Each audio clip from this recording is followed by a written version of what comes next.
사람을 가리켜서 오래 보면서 사람은 고쳐 쓰는 것이 아니다라는 말을 하곤 합니다. 그만큼 사람의 나쁜 습관이나 이 성격, 성향이 잘 바뀌지 않는다라는 거죠. 나쁘게 변하는 건 참 쉬운데 좋은 방향으로, 선한 방향으로 바뀌는 것은 참 어렵습니다. 물론 환경이나 경험 또는 의지 등을 통해서 선하게 변할 여지가 있겠지만 많은 시간이 걸릴 뿐만 아니라 이제 좀 변했다 싶어도 어느새 옛날의 안 좋은 모습으로 순식간에 돌아가는 모습을 보곤 합니다. 10년이면 강산도 변한다고 했는데, 아니 이제는 그 말도 더 이상 쓸 수 없을 만큼 이 세상은 순식간에 바뀌어 가는데 정작 사람은 전혀 바뀌지 않는 모습을 보게 됩니다.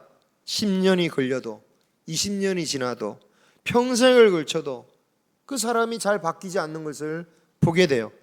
그리고 그렇기 때문에 만약 그 한 사람이 변했다 그러면 이것은 세상이 바뀐 것보다 더 놀라운 일이라고 할 수 있습니다. 그런데 성령이 임할 때에 그런 변화가 나타난다라는 것을 오늘 말씀에서 보여주죠.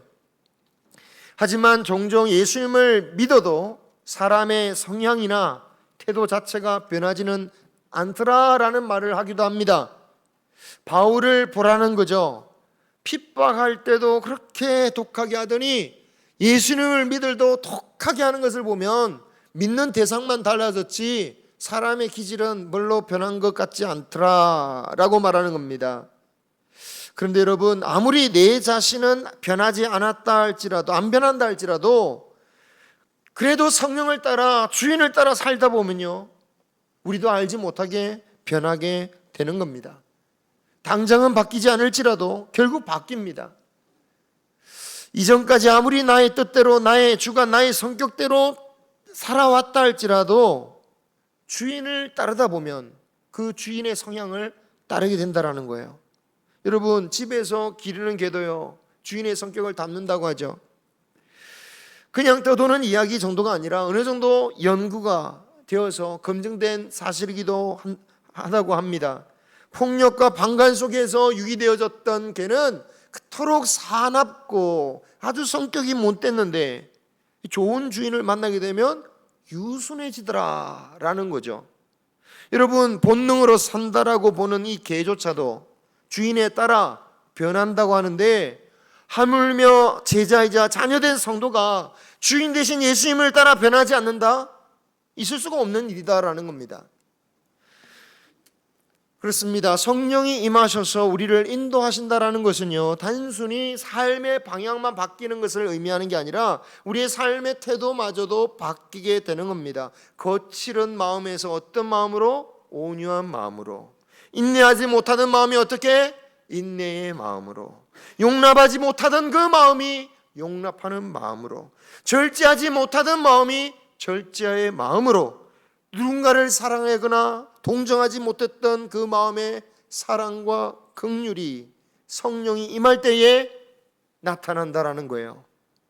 바울은 그래서 이렇게 성령으로 인하여 변화되는 것을 뭐라고 하냐면 성령의 열매다라고 말했습니다. 같이 한번 읽어볼까요? 갈라디아서 5장 22절 23절 시작. 오직 성령의 열매는 사랑과 희락과 화평과 오래 참음과 자비와 양선과 충성과 온유와 절제니 이와 같은 것을 금지할 법이 없느니라. 아멘.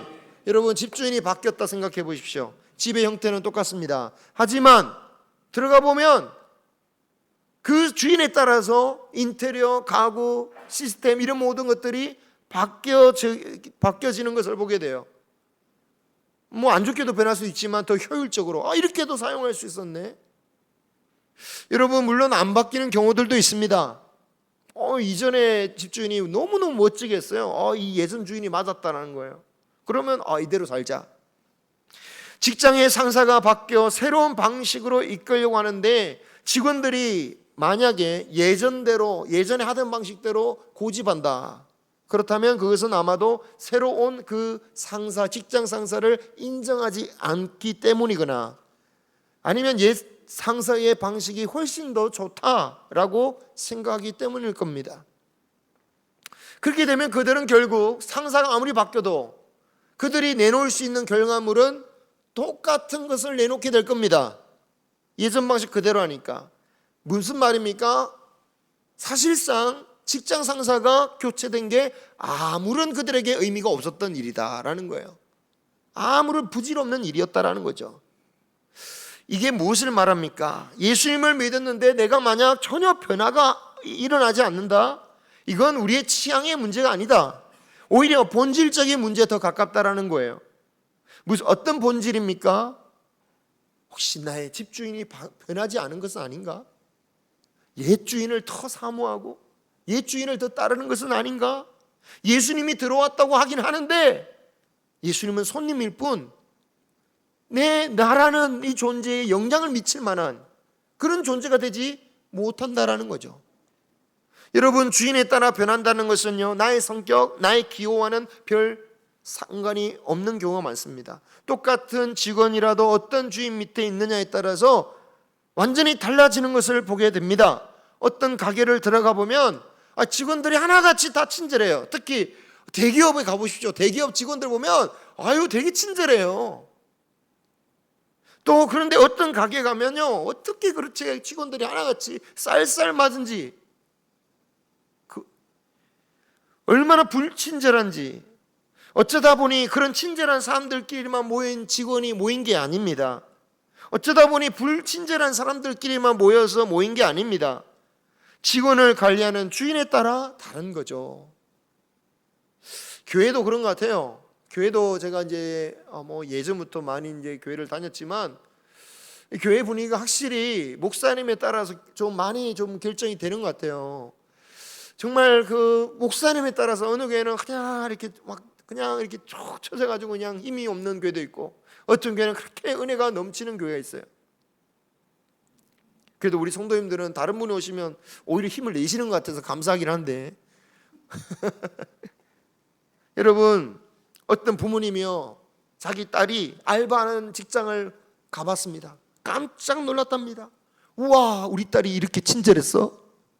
우리 딸이 이렇게 상냥했어? 그런데 그렇게 손님에게 상냥하던 딸이요, 집에 들어오면 어떻게 됩니까? 확 변하는 거죠. 집에 들어오면 틱틱거리는 겁니다. 결국 누구에게 달려있습니까? 주인에게 달려있다라는 거예요. 혹시 나는 모태신앙이라 원래부터 예수님을 믿었으니까 변할 것도 별로 없다라고 생각할 수도 있지만 그렇지 않습니다. 모태신앙이라고 완전한 것이 아니잖아요. 모태신앙이든 아니든 모든 사람은 원래 다 자기를 주인으로 삼고 살아가는 죄인의 본성이 너무 강력하기 때문에 모태신앙은 말할 것도 없고 신앙생활 40년 50년 하였다 할지라도 우리는 여전히 주님께 다 주님 앞에서 변화해야 될 것이 많은 사람들이란 것입니다. 그리고 그렇게 변화시키시는 분이 누구십니까? 성령님이신 겁니다. 성령님께서 임하셔서 역사하시는 가장 중요한 일이 뭐냐? 그것은 바로 우리가 주님의 뜻을 따라 주님의 길로 가게 만드시는 겁니다. 우리가 성령의 역사다라고 하면 치유, 축사, 기적, 신비적인 현상을 먼저 떠올리게 되고, 또 그것이 가장 중요하다라고 강조하는 분들도 있지만 그것이 주된 목적이 될 수는 없습니다. 왜냐하면 예수님께서 이 땅에 오셔서 똑같이 병도 고치시고 죽은 사람도 살리셨지만 우리가 잘 알지 않습니까? 주님이 오셔서 행하신 가장 본질적인 것은 그게 아니었다라는 것. 그것은 표적이었지. 주님이 진정으로 행하시는 목적은 십자가의 길로 가시는 것이었죠. 제자들에게 요구하신 것도 마찬가지입니다. 나의 길을 따르라 라고 하셨지, 너희들은 이제부터 수많은 이적들을 행하게 될 것이야 라고 그들을 데리고 가시지 않았다라는 것입니다. 주님이 기적을 일으키신 기적들, 그것은 주님의 길을 따라가는 자들을 위한, 초청하기 위한 표적이었습니다. 생명이 여기에 있다, 생명수가 여기 있다. 그 체험을 한 사람이 죽을 때까지 이제 병도 걸리지 않고 계속해서 이적을 경험하게 될 것이다, 이런 의미로 주신 게 결코 아니었다라는 겁니다. 이런 의미에 대해서는 마태복음의 많은 기적들을 보면서 이미 저는 여러 번 말씀드렸습니다. 성령의 임재를 이적으로 체험하는 것이 신앙에 있어서 정말 유익한 일입니다. 하지만 본질은 아니다라는 거예요. 본질은 뭡니까? 육신을 따랐던 그 삶이 이제 하나님의 영을 따라 살아가는 거예요. 그것이 성령님이 임하신 원래의 목적이다라는 겁니다. 성령님이 왜 우리를 위하여 말할 수 없는 탄식으로 기도하십니까? 기적이 일어나지 않아서 탄식하십니까? 기적은 하나님이 일으키시는 건데 그게 아니에요. 우리가 마땅히 기도할 바를 몰라서, 우리가 무엇을 구하고 무엇을 위해서 살아야 되는지를 모르니까 주님이, 성령님이 말할 수 없는 탄식으로 기도하셨다라는 말씀을 하고 계신다라는 거죠. 성령님이 임하실 때에 불과 바람 같은 표적이 나타났습니다. 놀라운 표적입니다. 하지만 본질은 아니다라는 거예요. 사람들은 오순절에 나타난 불과 구름의 표적이 나에게도 똑같이 임하게 해달라고 바라지만 그것은 성령이 임하시는 그 의미가 무엇인지를 알려주는 표적이지, 무조건 똑같이 임해야 될, 성령을 우리가 받았을 때에 똑같이 임해야 될 그런 본질적인 것은 아니다라는 거예요. 그렇기 때문에 오순절 이후에 성령을 받은 사람들이 오순절에 받았던 사람들처럼 똑같이 바람, 불, 혀와 같이 임했다 이런 표현이 없는 이유이기도 합니다. 오순절에만 나타나요. 어떤 이들은 이런 현상을 보면서 성령의 어떤 바람과 불과 같은 현상을 받은 사람과 받지 못한 사람을 성령을 더 강하게 받았다, 덜 받았다 라는 식으로 말하기도 하는데, 성령님이 무슨 에너지입니까? 연료입니까? 덜 받고 더 받고가 어디 있습니까? 성령님은 하나님이십니다. 하나님의 영입니다. 임하면 임하시는 거지 덜 임하시고 더 임하시고 그런 게 없는 겁니다. 사실 오순절에 나타난 이 바람과 불의 의미는 뭡니까? 성령이 이 바람과 불은 사실 신약 이 오순절에만 처음 등장한 게 아닙니다. 이미 구약 때부터 하나님께서 그의 백성에게 자신을 나타내실 때에 보여주셨던 아주 일반적인 표적이었습니다. 모세에게는 어떻게 나타나셨죠? 불타는 떨기나무로, 떨기나무가 있는데 그 떨기나무 위에 불로써 딱 임하셨죠. 또 이스라엘 백성들을 어떻게 인도하셨습니까? 구름 기둥과 불 기둥으로. 엘리야 때 하나님께서 불로써 응답해 주셨고요. 그 엘리야는 해오리 바람을 타고 하나님 나라에 갔습니다.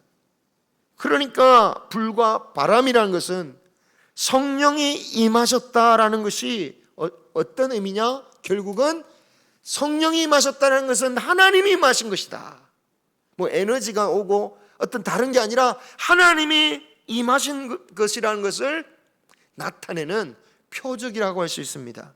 그러므로 성령이 임할 때에 불과 바람이 일어나냐 안 일어나냐 그게 중요한 게 아니라 성령이 임하셨다는 것은 곧 하나님이 나와 함께 계신다라는 것을 나타내는 표적이다라는 거예요.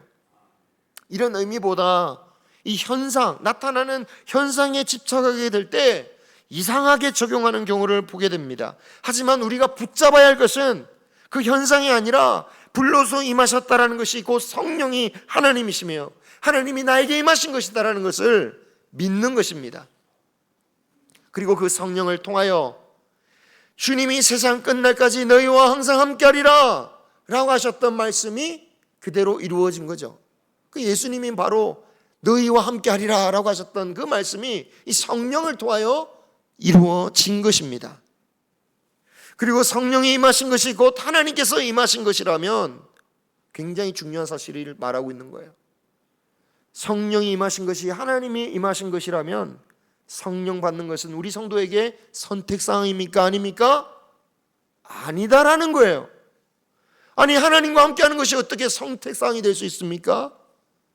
그러므로 모든 믿는 자는 마땅히 성령을 구하고 사모해야 된다는 거예요. 이게 진짜 중요한 메시지입니다. 이게 진짜 중요한 메시지예요. 누구든지 성령을 구해야 된다는 거예요. 성령님을 구하고 사모해야 한다는 말이 멀리 계신 주님을 찾고 부르라는 뜻이 아닙니다. 주님은 지금도 함께 계십니다. 내 안에 성령이 계십니다. 그 성령이요, 중요한 것은 성령님이 나의 진정한 주인이 되도록 하는 것이라고 할 수 있어요. 문을 열고 집에 들어오셔서 주님의 뜻대로 나의 이 집을 주관하도록 하게 하는 겁니다. 계시록 3장 20절 말씀 우리가 잘 아는 말씀이지만 우리가 같이 한번 읽어보겠습니다. 시작. 볼지어다 내가 문 밖에 서서 두드리노니 누구든지 내 음성을 듣고 문을 열면 내가 그에게로 들어가 그와 더불어 먹고 그는 나와 더불어 먹으리라. 아멘. 여러분 누누이 말씀드렸지만 이 말씀 누구에게 하신 말씀입니까? 불신자들에게 영접하라는 뜻이 아닙니다. 라오디게아 교회 성도들에게 하신 말씀이에요. 아니 모든 교회들에게 하신 말씀이기도 합니다. 이 말씀이 20절이고요. 다음 22절에 이렇게 말씀하십니다. 시작. 귀 있는 자는 성령이 교회들에게 하시는 말씀을 들을지어다. 아멘. 지금 성령이 말씀하시는 거예요. 예수님이 우리 안에 들어오는 게 뭐다? 성령님이에요. 성령님. 그런데 문제는 이 교인들이 예수님을 믿는다고 하지만 문은 닫아놓고 자기가 하고 싶은 대로 사는 거예요. 그러니까 성령님의 문을 두드리신다라는 거예요. 귀 있는 성도들이요, 문을 열고 주님이 너에게 들어가 먹고 마시고 주님이 거하도록 해라. 주님이 바꾸시겠다라는 겁니다. 그리고 그 불이 각 사람 위에 하나씩 임하셨다라고 말씀하고 있죠. 오순절에 이 말씀도 똑같은 말씀이에요. 설교하는 베드로에게만 임하신 게 아닙니다. 사역자에게만 불이 막 임해서 사역자 혼자서 막 이렇게 하는 게 아니에요. 모든 그 자리에 참여한 모든 성도들, 모든 제자들에게 불이 임했다. 모든 성도들에게 성령이 임한다라는 거예요. 그렇습니다. 신약의 하나님의 임재와 성령을 경험하는 것은 구약과 달라요. 구약보다 달라졌습니다. 어떻게 달라집니까? 구약은 특정한 선지자, 그 사람이 나와서 막 외치고 하나님의 뜻이 이것이다, 하나님이 나에게 이렇게 말씀하셨다 외치는 시대였다면, 이제 신약 시대는 모든 사람이 다 하나님의 제사장이 되고 하나님의 말씀을 전할 수 있는 그런 놀라운 은혜의 영을 받는 시대가 바로 이 시대라는 거예요. 극단적인 은사주의 집회에서 보이는 가장 큰 문제, 그 문제 중에 하나가 신비한 일은 꼭 특정한 사람에게서만 나오는 것처럼 말한다라는 거예요. 심지어 하나님께서 자신에게만 특별한 말씀을 증거하신 것처럼 주장하기도 합니다.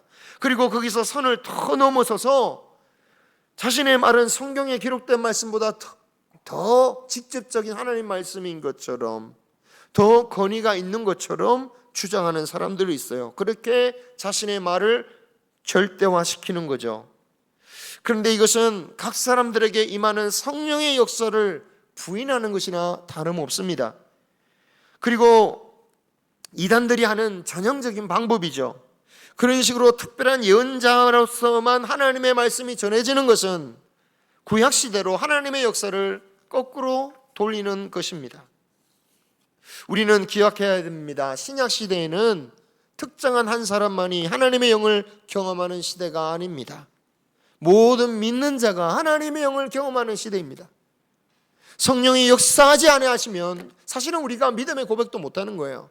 믿는 척은 할 수 있지만 성령이 임하셔야 내 아버지 그 십자가 나의 십자가로 느껴지는 거죠. 믿는 사람에게 성령이 역사하시는데 하나님 나라를 위해서 하나님은 균형을 맞추십니다.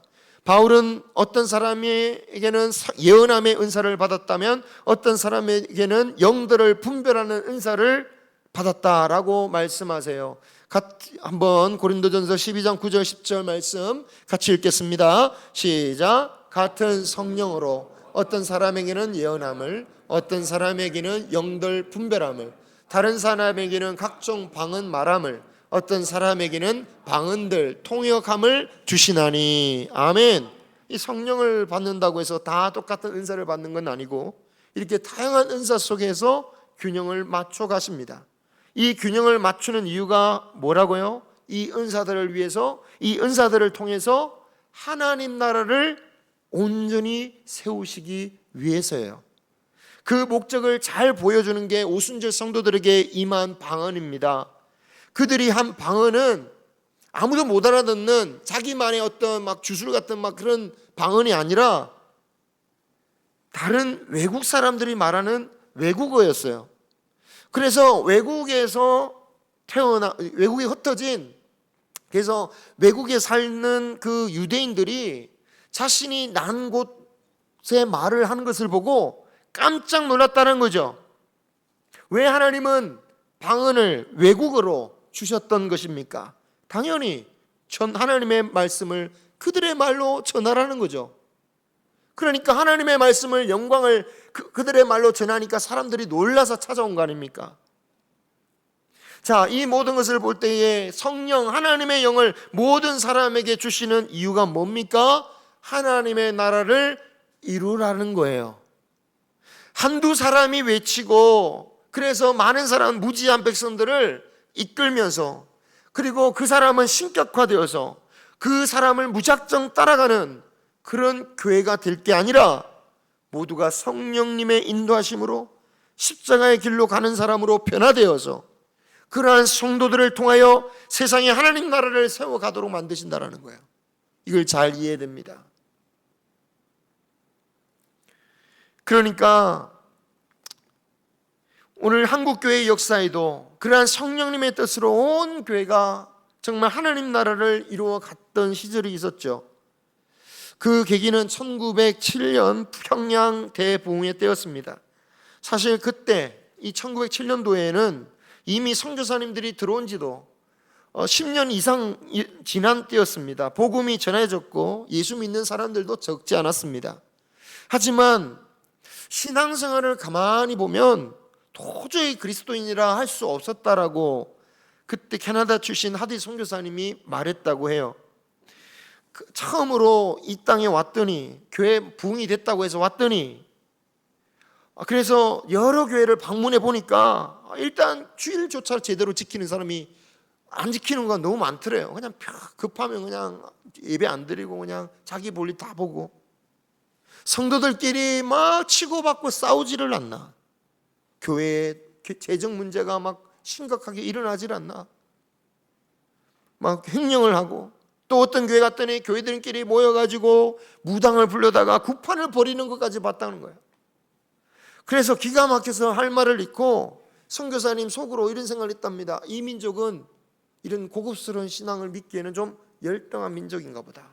뭐 그 시대에는 그런 생각들이 제약이라고 생각 안 했으니까요.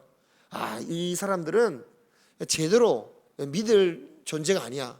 사실 우리도 가끔씩 다른 나라 사람들 좀 경제적으로 그런 어려운 나라 사람들 보면서 그런 생각을 하잖아요. 똑같이 생각했다는 거예요. 이 민족은 이 복음이 들어와도 이런 수준이 너무 낮다. 그런데 이 하디 선교사님이 1907년 평양에서 열린 부흥회를 하면서 찔림을 받은 거예요.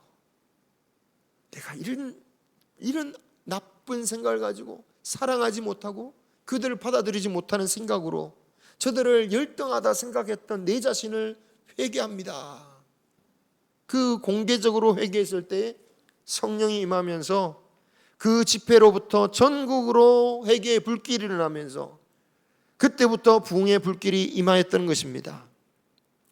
그때의 부흥으로 말미암아 성도가 늘어났다, 이거는 말할 것도 없고요.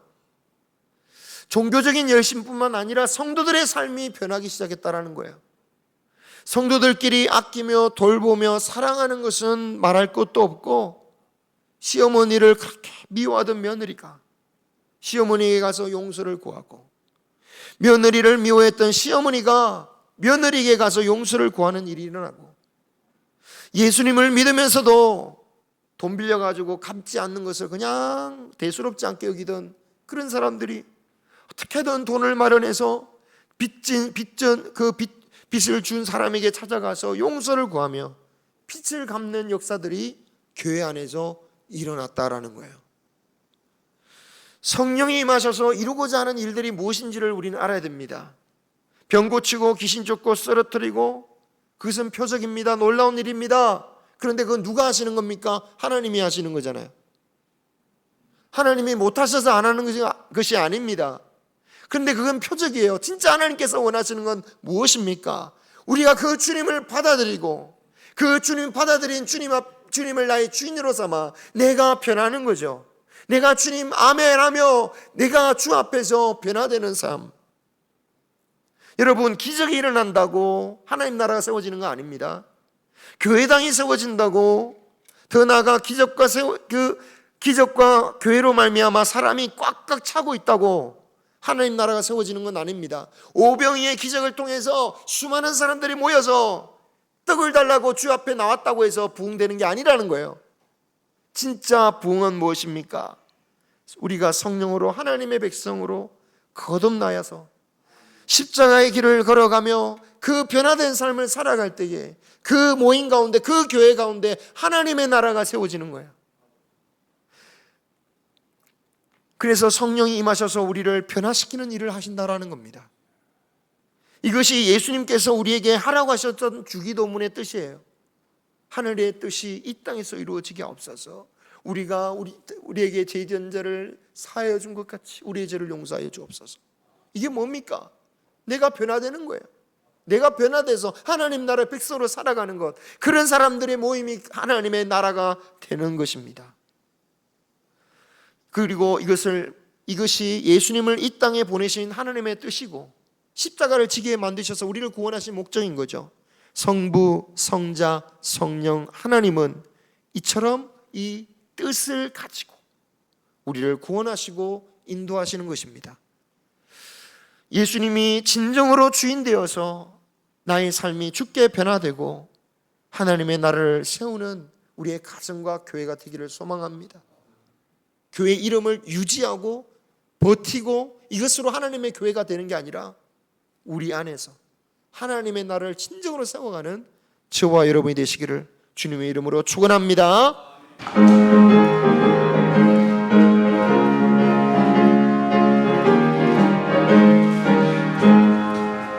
내가 내게 보내신 은혜는 주의 말이 나를 양보하니요. 내가 주의 행복을 받는 잡는 이는 주의 영이 함께하니라. 성령의 계시네 할렐루야 함께하시네. 온 길을